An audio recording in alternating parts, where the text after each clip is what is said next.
of the surprising things about genealogy is what you can find out about your direct ancestor by researching their children or their siblings.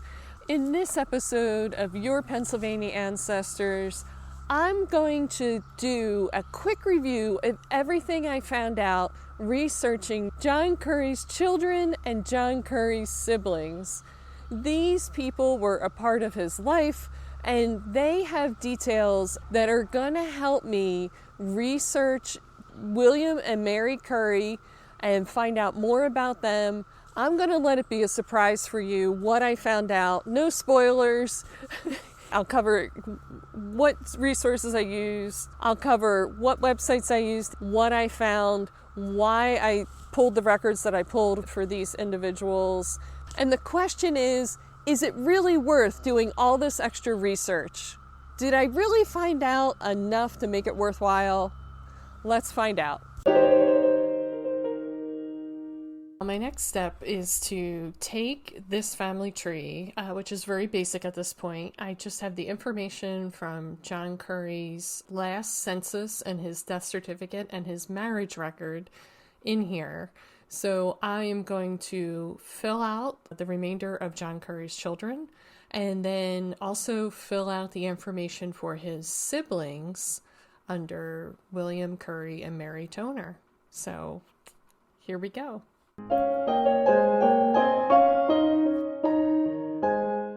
So what did I learn from researching John Curry's children? He had 5 children. His wife, Anna, was actually pregnant at the time that John died. I just can't imagine what this woman went through. However, the only useful information I got from the children was William. So the firstborn son, William, got married in a Catholic church. And I know from looking at Catholic church records that the priest made a lot of notes in those sacramental registers. And in this one, he noted that William was baptized or was born, I'm not sure which from this date, on May 16th, 1909 in a Methodist church in Bonnora, PA. So I now know that the Curry family participated in a Methodist church, and that will really help me in terms of using some church records to find additional details on this family. Now, the difficult part with this record is I couldn't tell by looking at the digital image and from the information on Ancestry exactly what Catholic church it was that William was married at. So I'm going to need to contact the Archdiocese of Philadelphia to get that detail so I can properly cite this document.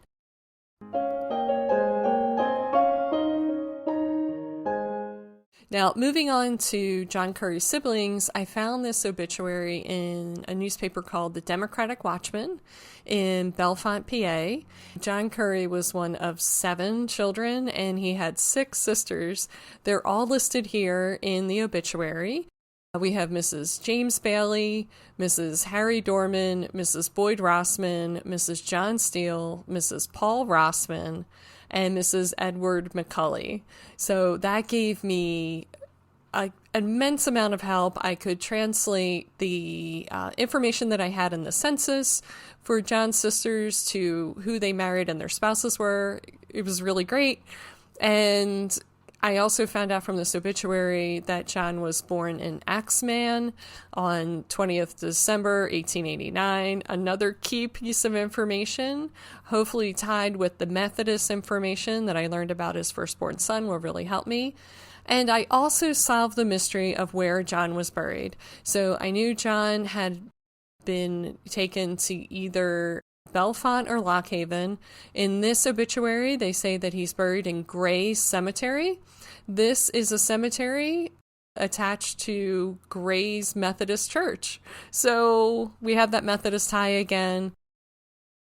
And I can't find him on Find a Grave, so I don't know if the grave is unmarked or just hasn't been photographed yet. But again, I have a solid set of clues, something to follow up on, and I can work with a very narrow focus here around a Methodist church in Bellefonte and hopefully get more details on the Currys. I found some details with his sisters that can help me go back further with this family. Now, I got very excited as I was going through particularly newspapers for John's sisters. His oldest sister, Elizabeth, also known as Lizzie in the census, had this wonderful obituary written about her. She died in 1941, and in it tells me that she was born the 30th of July, 1885 in New Millport, Clearfield County. So now I have a location to search for the Curry family in Clearfield County, which is adjoining to Center County where John was buried. There is a confirmation here of the name, so I was debating what the name was, and I've seen it a couple times now, that it's William I. Curry, not T, not J, it's an I, is what the newspaper's reporting on. And they put in the mother's maiden name, her birth name, Mary Toner. I can't believe it. I'm in love with this reporter or whoever submitted this obituary. They've confirmed that name again, which is wonderful. And then I also get a hint from this obituary, based on who's surviving Elizabeth at this time, that by 1941, Mary Toner is deceased, but William I. Curry is still alive.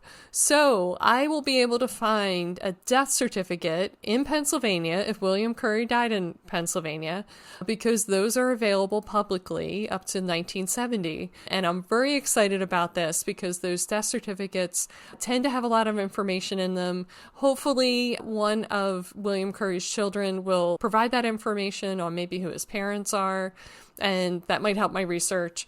But that's what I found with Elizabeth. Let's see what I found out from the other siblings. Now, with John's other sisters, with Lily Curry, I found that she was born in Spring Township, Center County. So this is not Clearfield County, so the family clearly moved. But I still have the names William I. Curry and Mary Toner. This is great. Her sister also reported the parents' names as William I. Curry and Mary Toner. And Luella's Curry, Rossman's birthplace is State College, PA. So this isn't either of the other locations. We're not in New Millport. We're not in Axeman. We're not in Spring Township. So this family is mobile unless they've completely gotten all their birthplaces wrong, but I'm going with mobility because that's the simplest answer here. So no need to make up a story that doesn't need to be there. And then I found the birth certificate for Nellie Louise Curry, which was the youngest sibling of John Curry. She was born in Scotia to William I. Curry and Mary Toner, and there's a lot of corrections to this birth certificate.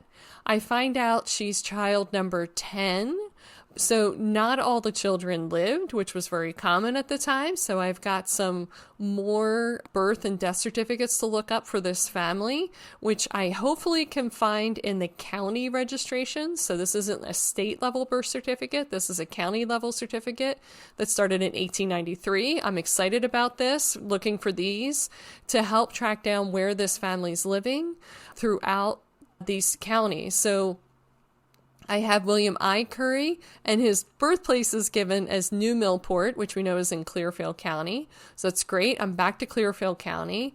And then the mother was born in Axeman. So here's this location again. I'm going to be mapping all these out, so I'm very, very clear and very grounded as I go further to do my research as to where these locations are. So it will help me find churches, cemeteries, and associated families with these families that I'm researching.